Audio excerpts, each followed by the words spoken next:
وخاتم الانبیاء محمد المصطفى وعلى آلہ المجتبى اما بعد قال اللہ تبارک وتعالی فی القرآن المجید والفرقان الحمید اعوذ باللہ من الشیطان الرجیم بسم اللہ الرحمن الرحیم ما كان لنبي أن يكون له أسرى حتى يسخن في الأرض تريدون عرض الدنيا والله يريد الآخرة والله عزيز حكيم لولا کتاب من اللہ سبق لمسکم فیما اخذتم عذاب عظیم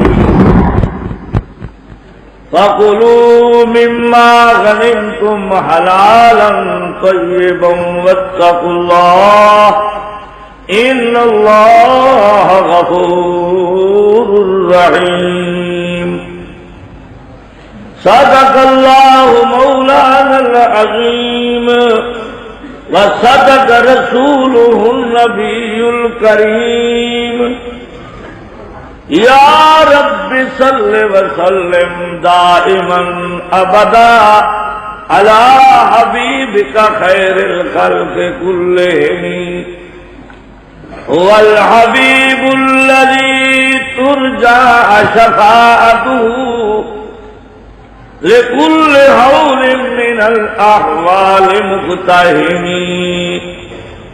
يا خير من دفنت في القاع أعظمه فطاب من طيبهن القاء والأكم نفس الفداء لقبر أنت ساكنه فيه العفاف وفيه الجود والكرم وأحسن منك لم ترقت عيني وأجمل منك لم تلد النساء خلقت مبرأ من كل عيب كأنك قد خلقت كما تشاء طلع البدر علينا من ثنيات الوداع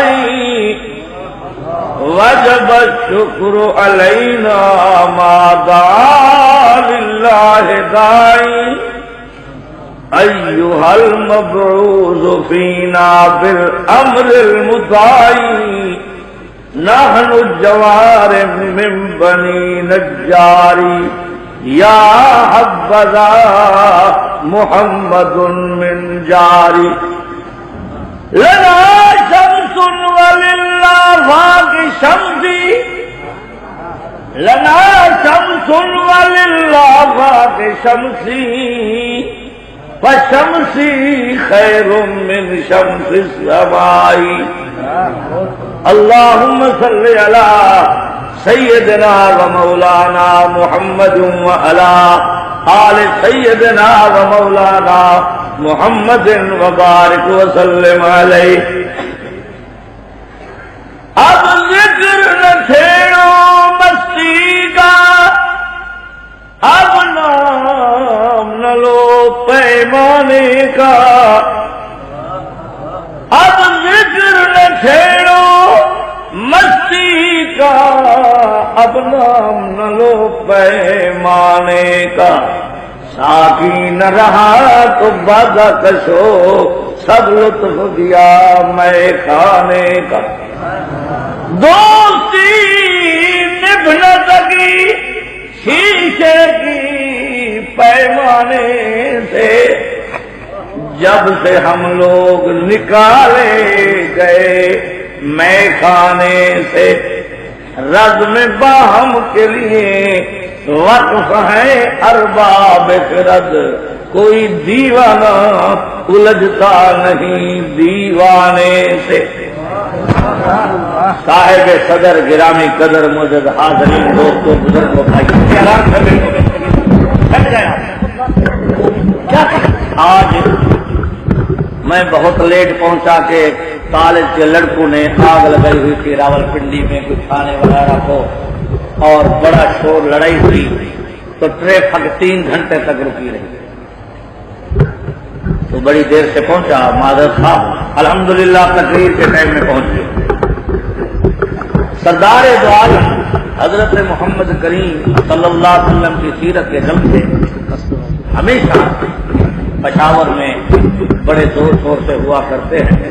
اللہ تبارک و تعالی آپ لوگوں کی اس خدمت کو منظور فرمائے اور زیادہ ہمت دے، زندگی بھر ایسے اجتماعات ہوتے رہیں۔ تو سردار دو عالم حضرت محمد کریم سید البشر ہیں۔ اللہ نے جتنی مخلوقات کائنات میں بنائی ہیں، روح والی یا بغیر روح کے، سب سے اعلیٰ اور افضل مخلوق انسان ہے۔ انسانوں میں اعلیٰ انسان انبیاء علیہ السلام، اور انبیاء میں سے اعلیٰ نبی حضور اکرم صلی اللہ علیہ وسلم۔ تو سردار دو عالم جیسی ہستی جو مقصود کائنات ہیں، جن کے لیے ساری دنیا بنائی گئی ہے، کوئی دنیا کی روح والی یا بغیر روح کے کوئی چیز وجود میں نہیں آتی اگر حضور اکرم صلی اللہ علیہ وسلم کا پیدا کرنا مقصود نہ ہوتا۔ تو حضور اکرم صلی اللہ علیہ وسلم نے 13 سال یا با اختلاف روایت 9 سال مکہ مکرمہ میں کافروں کو سمجھانے کے لیے تقریریں کی، وعظ کیا۔ آپ اور صحابہ پاک نے اس کی پاداش میں وہ تکلیفیں برداشت کی جو حضور صلی اللہ علیہ وسلم فرماتے ہیں کہ کسی نبی کو کسی امتی اپنے نے اتنی تکلیف نہیں دی جتنا نبی کریم صلی اللہ علیہ وسلم فرماتے ہیں مجھے تکلیف دی گئی ہے۔ تو ایسے شان والے نبی نے حق کے بدلے میں تکلیفیں برداشت کی ہیں، تو ہم کیا چیز ہے ان کا مقابلہ؟ تو حضور اکرم صلی اللہ علیہ وسلم نے جب یہ دیکھا کہ کافر بات نہیں مانتے تو پھر اللہ میاں سے درخواست کی، میرے اللہ میں کیا کروں یہ جو نہیں مانتے، بگڑتے جا رہے ہیں۔ اللہ میاں نے فرمایا میرے پیارے نبی مکہ مکرمہ چھوڑ دو، مدینے تشریف لے جاؤ، وہاں فوجیں تیار کر کے کافروں سے لڑ پڑو، میں اللہ تبارک و تعالی ذمہ دار ہوں کہ آپ کو فتح دوں گا، پر گھر میں بیٹھنے کی اجازت نہیں، مکے پاک میں رہنے کی اجازت نہیں، کچھ آپ چلیں کچھ میں تمہاری مدد کروں گا۔ آقائے دو جہاں حضرت محمد کریم نے ہجرت کا ارادہ کیا اللہ تعالیٰ کے حکم پر، اور اللہ میاں نے فرمایا میرے پیارے نبی صدیق اکبر کو بھی اس سفر میں ساتھ لے جائیں۔ حضور اکرم صلی اللہ علیہ وسلم مکہ مکرمہ سے اپنے گھر سے جب باہر قدم رکھتے ہیں کیا دیکھتے ہیں؟ ہر طرف سے کافر ہیں جنہوں نے گھیرا ڈالا ہوا ہے، ننگی تلواریں لے کے حضور پاک کی گرفتاری کی نیت سے کھڑے ہیں۔ یہ پرانی سنت ہے، اللہ والوں کا گرفتار ہونا، تکلیفیں برداشت کرنا، یہ پرانی سنت ہے، یہ آج کی سنت نہیں ہے۔ اس کے رسول پورا نہیں ہوتا جب تک آدمی جیل کی ہوا نہ کھائے۔ جو بقول عطا اللہ شاہ سے بخاری رحمۃ اللہ علیہ فرماتے تھے وہ عالم میرے کام کا نہیں جو جیل میں نہیں لیا۔ فرماتے تھے جب تک جیل میں عالم نہ جائے تو بچی میں نہیں پکتا، کچا رہ جاتا ہے۔ میں جیل میں تھا، ایک مولوی صاحب میرے ساتھ تھے، ایک رات آئے، میں پہلے جیل میں تھا، وہ آ کے بیچارے ایک رات گزاری، تو سویرے پوچھتا ہے میرے سے مولانا یہ فرمائیے ضمانت کب ہوگی؟ میں نے کہا مجھے تو 3 مہینے ہوئے پتہ نہیں لگا، اور تمہیں ایک رات میں بتلا دو کہ تیری ضمانت کب ہوگی۔ اس واسطے جیل کی ٹریننگ ضروری ہے، مار کھانا ضروری ہے، یہ سنت نبوی ہے۔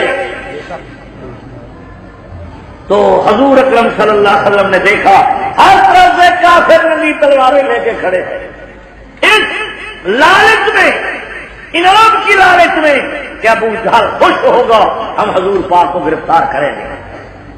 تو آقا دو جہاں حضرت محمد کریم صلی اللہ علیہ وسلم نے دیکھا کہ کوئی راستہ گزرنے کا نہیں، کیسے نکلوں، کیسے جاؤں؟ جبرائیل علیہ السلام نازل ہوئے، عرض کیا امام الانبیاء اللہ تعالیٰ فرماتے ہیں راستے تلاش کرنے کی ضرورت نہیں، سڑک تلاش کرنے کی ضرورت نہیں، یہ جو آپ کے آنکھوں کے سامنے مٹی کا ڈھیر اور پتھریٹوں کا ڈھیر پڑا ہوا ہے، مٹھی بھر کے کافروں کے منہ میں مار دے، میں ان سب بے ایمانوں کو اندھا کر دیتا ہوں۔ حضور پاک نے بسم اللہ پڑھ کے جو پتھری کے پھینکی، مٹی پھینکی، سارے بڑے بڑے کافر کو بندھے ہو گئے، حضور صحیح آرام سے گزر گئے اور سیدھے صدیق اکبر سے کے دروازے پر پہنچے۔ او دنیا والو، اس سے اور کیا صدیق کا درجہ ہو کہ ساری کائنات نبوت کو تلاش کرتی ہے اور نبوت صدیق کو تلاش کرتی ہے۔ ساری کائنات صدیق اکبر کے دروازے پر، صدیق اکبر اللہ، ساری کائنات نبوت کے دروازے پر اور نبی پاک صدیق کے دروازے پر۔ دروازہ کھٹکایا، اندر سے آواز آئی، صدیق اکبر بولے من دق الباب، کون ہے دروازے پر؟ اللہ، حضور صحیح فرماتے ہیں انا محمد الرسول اللہ، میں امام الانبیاء محمد کریم ہوں۔ حضرت پھر آپ باہر کیوں کھڑے ہیں؟ تشریف لے آئے، صدیق کا گھر دروازہ کھلا ہے، حاضر ہے۔ فرمایا صدیق جب تک پردے کا اعلان نہ کرو میں محمد پاک نہیں آتا۔ اللہ، جب تک پردے کا اعلان نہ کرو میں محمد پاک نہیں آتا۔ معلوم ہوتا ہے ولی سے بھی پردہ، پیر سے بھی پردہ، مولوی سے بھی پردہ، صدر سے بھی پردہ، وزیر سے بھی پردہ۔ ہاں، یہ اجازت نہیں کہ حکمرانوں کی بیویں جہاں چاہے پھرتی رہیں اور پھر دعویٰ یہ کہ اسلام لائیں گے۔ واہ بھائی واہ، یہ امریکہ سے روس کے ایوان صدارت تک ننگی پھرے موٹر لگا کے اور آئے گا اسلام۔ ہم خدا خواہی ہم دنیا دوں، ان خیالت کو محالت کو جنوں، اسلام کے ساتھ مذاق ہے اور دعویٰ یہ ہے کہ ہم اسلام نافذ کریں گے۔ سن لو پشاور کے غیور ساتھیوں، اس وقت تک اسلام کا تصور نہیں آ سکتا جب تک کہ ملک کا کوئی صدر متقی، پرہیزگار، عالم، بہادر نہ ہو، اس وقت تک پاکستان میں اسلام نہیں آتا۔ یہ گمان ہے، یہ سب ڈاکو اکٹھے ہوئے ہیں۔ میں عرض کر رہا تھا سردار دو عالم حضرت محمد کریم صحیح نے جب دروازہ کھٹکایا، حضرت صدیق اکبر نے اجازت دی اور حضور سے نے فرمایا پردے کا اعلان کرو۔ امام الانبیاء کیسے آنا ہوا؟ سردار دو عالم نے فرمایا اللہ میاں کا حکم آیا ہے کہ ہجرت کرو، پر صدیق کو بھی ساتھ لے جاؤ۔ حضرت کوئی سواری بھی ہے؟ حضور سے نے فرمایا صدیق کو سواری ہے۔ امام الانبیاء میں نے اس دن کے لیے دو اونٹنیاں تیار کر رکھی ہے، ایک آپ کے لیے، ایک اپنے لیے۔ حضور سے نے فرمایا صدیق میں اپنی اونٹنی کے پیسے آپ دوں گا۔ یا حضرت آپ میں اور میرے میں کیا فرق ہے؟ میرا مال آپ کا مال ہے۔ میں دوں گا؟ فرمایا نہیں، ہجرت کے ثواب میں کسی کو شریک نہیں کرتا۔ اللہ اللہ، یہ روانہ ہوئے اور ادھر ابو جہل سارے ہوا، آنکھیں مزلنے کے بعد کھلا اٹھایا صدیق اکبر کے دروازے پر۔ اللہ اکبر، دروازہ کھڑکایا تو صدیق اکبر کی لڑکی بچی باہر آ گئی۔ اللہ، اور دیکھا کہ ابو جہل پابندی کھڑا ہے اور خوخار شکل ہے، پورے جتھے کے ساتھ دستے کے ساتھ کھڑا ہے۔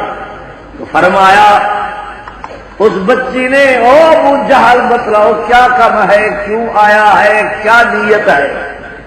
ابو جہل نے کہا یہ بتلاؤ سردار دو عالم حضرت محمد کریم صحیح کہاں ہے اور تیرا ابا جان کہاں؟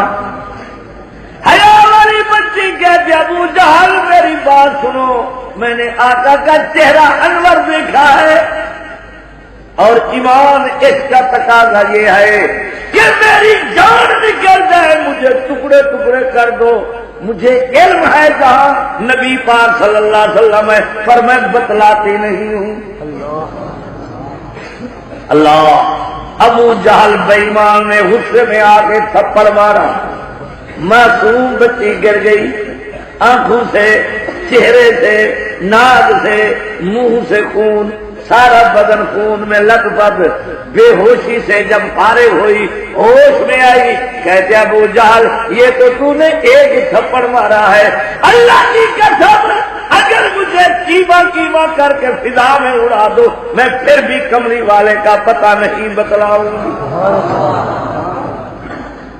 میرے بھائی، نبی پاک صلی اللہ علیہ وسلم کا دین چومنے سے نہیں آیا، مار کھانے سے، حیثیت تلوانے سے، ملک چھوڑنے سے، آنکھیں نکلوانے سے، بھوکا رہنے سے، پیٹ پر پتھر باندھنے سے نبی کریم صلی اللہ علیہ وسلم کا دین آیا ہے۔ اور اپنے اکابر کو دیکھو، کون سی دین کی تکلیف ہے جو ہمارے اکابر نے برداشت نہیں۔ حضرت مولانا گنگوہی رحمت اللہ علیہ سے لے کر کے عطا اللہ شاہ بخاری رحمت اللہ علیہ تک اور مفتی محمود رحمت اللہ علیہ تک زندگیوں کے حصے جوانی جیل میں جل گئی، لیکن خدا کے بندوں کی نہ گردنیں جھکی ہے اور نہ یہ کسی کے سامنے بکے، اور ان کی جائیدادوں کا معائنہ کرو تو کرائے کے کوٹ حسین کے جنازے اٹھے ہیں۔ اللہ اکبر، یہ ان کی کمائی، ان حضرات کے خلوص کا نتیجہ ہے کہ اتنا بڑا عظیم اجتماع ہے، اور ان لوگوں کی وجہ سے، ان کے خلوص کی وجہ سے آج آپ کے اور ہمارے دل میں ان حضرات کی محبت ہے اور ہم دین کی باتیں سننے کے لیے آتے ہیں۔ یہ اثر کمائی ان لوگوں کی ہے، ہم کیا چیز ہے؟ اللہ عطا اللہ شاہ سے بخاری رحمت اللہ علیہ فرماتے تھے میری پہلی قید جو تھی وہ 5 سال کی، پہلی قید، کوئی تنخواہ نہیں، کوئی زمین نہیں، کوئی وظیفہ نہیں، گھر میں کوئی روٹی کا بندوبست نہیں، بچے چھوٹے چھوٹے ہیں، پر امیر شریعت خدا کے سہارے پہ بغیر کارتی کے جیل میں جا رہا ہے۔ اللہ اکبر، فرماتے تھے جب میں 5 سال کے بعد آیا تو میرا لڑکا اس وقت حافظ عطا المنعم صاحب جو بڑے تھے اس وقت چلتے پھرتے تھے، جب میں گیا تو چھوٹا تھا، تو میں بیٹھک میں جو آیا دروازہ کھٹکایا تو حافظ عطا المنعم کہنے لگے کہاں سے آئے ہو؟ نہیں پہچان سکا نا، کون ہو، کیا نام ہے، کہاں سے آئے ہو؟ میں نے کہا بیٹا میں تیرا ابا عطا اللہ شاہ ہوں، میں لمبے سفر پہ چلا گیا تھا۔ اللہ اکبر، یہ لوگ 11 سال قید ہے، تاریخی قید، عطا اللہ شاہ سے بخاری رحمت اللہ علیہ کی صحیح معنی حضور پاک کے متبع شریعت یہ لوگ، حضور سے کی شریعت کی تابعداری کرنے والے یہ لوگ۔ تو سردار دو عالم حضرت محمد کریم صحیح کے محبوب حضرت صدیق اکبر کی بچی نے تھپڑ کھا لیا لیکن بتلایا نہیں۔ کون امام الانبیاء؟ حضرت عبد المطلب سے فرماتے ہیں کہ جب نبی کریم صلی اللہ علیہ وسلم پیدا ہوئے، میں صبح کا ٹائم تھا تہجد کا، میں بیت اللہ شریف میں اللہ اللہ کر رہا تھا. میں نے دیکھا کہ بیت اللہ کی دیواریں جھک گئی پھر سیدھی ہو گئی. میں نے سمجھا کہ آج کوئی ذیشان بچہ عرب میں پیدا ہوا ہے.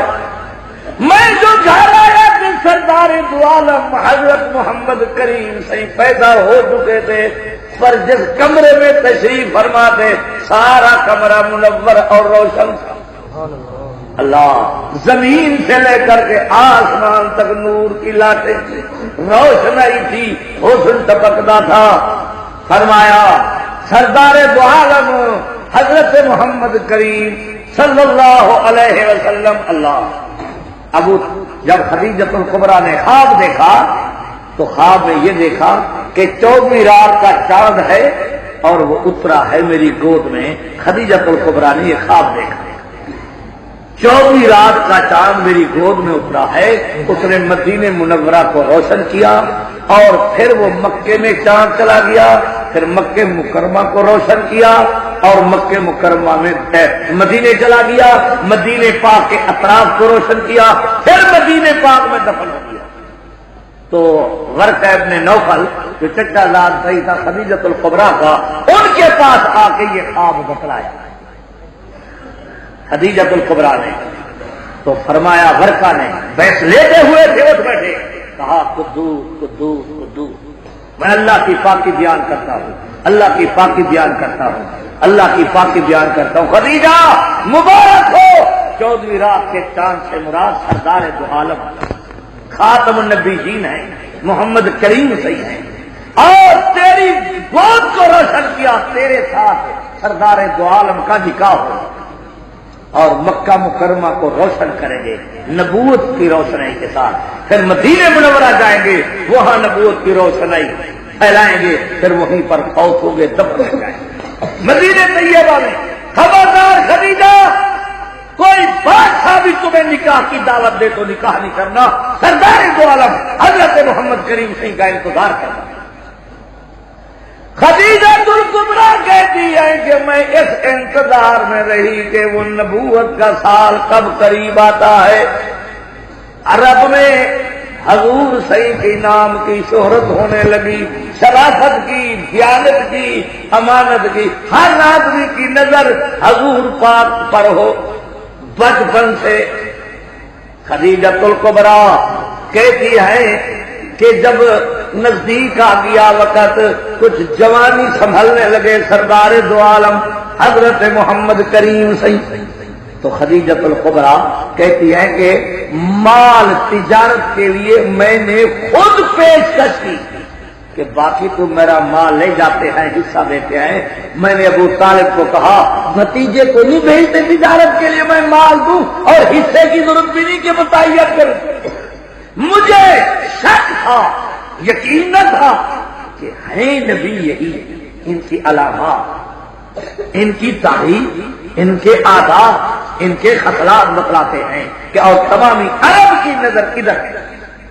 تو ابو طالب نے حضور سے بات کی اور حضور صلی اللہ علیہ وسلم نے فرمایا چاچا جی میں حاضر ہوں، میں مال تجارت کے لیے لے جاتا ہوں.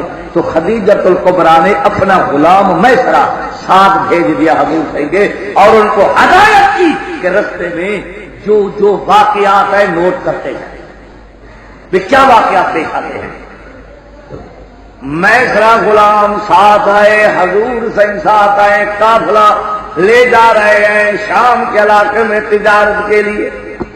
چلتے چلتے ایک دن ایسا بھی آیا جو حضور صحیح ایک درخت کے نیچے، بہت بڑا درخت تھا پہاڑ کے دامن میں، بے آباد جگہ میں، بڑا گنجان درخت ہے، گرمی شدید تھی، دوپہر کا ٹائم تھا. تو حضور پاک نے وہاں جا کے قافلہ بٹھا دیا، اونٹ بٹھا دیے، سامان اتار دیا. ابھی سائے پر بیٹھے تھے، ایک سفید بزرگ عالم دوڑتا ہوا آتا ہے اور آ کے حضور صحیح کے پاس کھڑا ہو جاتا ہے، سر مبارک سے لے کر کے پاؤں تک دیکھ کے کہتا ہے انت محمد الرسول اللہ، آپ امام الانبیاء محمد کریم ہیں.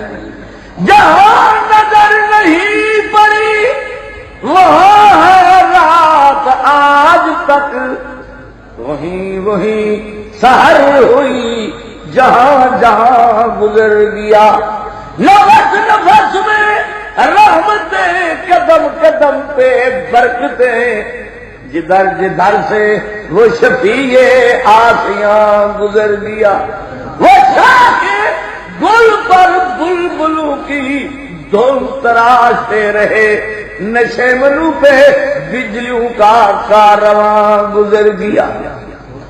حضور پاک حدیث میں آتا ہے جب گلی سے گزرتے تھے 8 دن خوشبو کھڑی رہتی تھی، پتا چلتا تھا کہ سردار دو عالم یہاں سے گزرے ہیں۔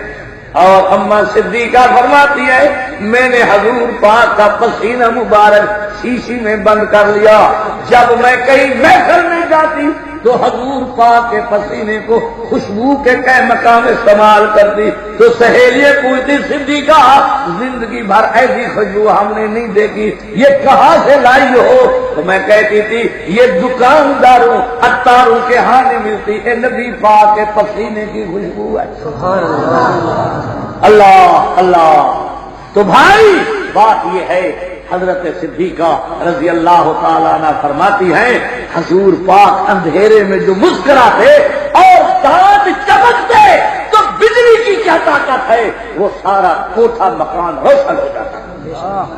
حضور پاک کو صدیقہ رضی اللہ تعالیٰ عنہ نے عرض کیا یا حضرت میری سوئی اندھیرے میں گر گئی ہے، بتی کا بندوبست نہیں، روشنی نہیں ہے۔ حضور سے نے فرمایا صدیقہ میں جو روحانی گیس موجود ہوں اور روشنی کی کیا ضرورت ہے، میں مسکراتا ہوں، کوٹھا روشن ہو جائے گا، سوئی تلاش کر لیا۔ صدیقہ فرماتی ہے حضور سے مسکرائے تو بالکل کوٹھا منور ہو گیا، اتنی روشنی ہوئی کہ سوئی میں نے تلاش کر لیا۔ تو بھائی بات یہ ہے حضور اکرم صلی اللہ علیہ وسلم کے وجود میں برکت، نگاہ میں برکت، پسینے میں برکت، اٹھنے میں برکت، بیٹھنے میں برکت، سونے میں برکت، چلنے میں برکت، پھرنے میں برکت۔ حدیث میں آتا ہے میدان جنگ میں جب پانی ختم ہو گیا تو صحابہ نے درخواست کی یا حضرت پانی نہیں ہے۔ حضور سے نے بسم اللہ پڑھ کے فرمایا جاؤ کچھ مشکیزوں سے تھوڑا سا پانی جمع کر کے لے آؤ، ایک لکڑی کا پیالہ بنا۔ حضور صحیح نے بسم اللہ پڑھ کے جو اپنا ہاتھ مبارک لکڑی کے پیالے میں رکھا تو ایک انگلیوں اور انگوٹھے سے 5 نہریں پانی کی جاری ہو گئی۔ صحابہ پاک کہتے ہیں اتنی پانی وافر ہوا کہ میدان میں پانی سماتا ہی نہیں تھا۔ صحابہ نے درخواست کی یا حضرت آج کنویں میں پانی نہیں ہے، دعا فرمائیں، اونٹ بھی پیاسے مر رہے ہیں، آدمی بھی تنگ ہے میدان جنگ میں، لیکن کنویں جیسے پانی بھرتے تھے پانی ختم ہو گیا۔ حضور صحیح گئے بسم اللہ پڑھ کے اپنی لعاب مبارک کنویں میں ڈال دی۔ صحابہ پاک کہتے ہیں اللہ کی قسم کتنی زور سے پانی کنویں سے نکلا، ہم نے محسوس کیا کہ تو سیلاب آ گیا، اور ہم اپنے سامان لے کر کے بھاگے جو پانی ختم ہونے میں نہیں آتا تھا۔ اللہ اکبر۔ بھائی جن کا سردار، جن کا نبی، جن کا آقا ایسی شان والا ہو، اور پھر ہماری کیفیت یہ ہو کہ ہماری زندگی گناہوں میں، بے حیائی میں، کہ جن کے لیے حضرت عیسیٰ نے بھی عرض کیا جب حضرت امام مہدی فرمائیں گے حضرت عیسیٰ علیہ السلام کو کہ آپ نماز پڑھائیں، حضرت امام مہدی علیہ السلام فرمائیں گے، حضرت عیسیٰ جواب دیں گے کہ میری تمنا ہے کہ میں نبی پاک کے امتی کے پیچھے نماز پڑھوں۔ تو حضرت امام مہدی نماز پڑھائیں گے، حضرت عیسیٰ علیہ السلام پیچھے نماز پڑھیں گے کہ تمنا تھی میری کہ میں نبی پاک کے امتی کے پیچھے نماز پڑھوں۔ اور ہمارا کیا حال ہے؟ اللہ اکبر، سینما سے فارغ نہیں، شراب سے فارغ نہیں، گندے کاموں سے فارغ نہیں، بدماشی سے فارغ نہیں، اور قیامت والے دن حضور صحیح کو کیا منہ دکھلائیں گے۔ اللہ تعالیٰ ہمیں ہدایت نصیب فرمائے اور سچی محبت نبی پاک صلی اللہ علیہ وسلم کی عطا کرے۔ تو میں عرض کر رہا تھا امام الانبیاء محمد کریم صلی اللہ علیہ وسلم، وہ بوڑھے نے آ کے جو دیکھا سر مبارک سے پاؤں تک تو کہا انت محمد رسول اللہ، آپ امام الانبیاء محمد کریم صحیح ہیں۔ اچھا بھئی آپ کو کس نے بتلایا؟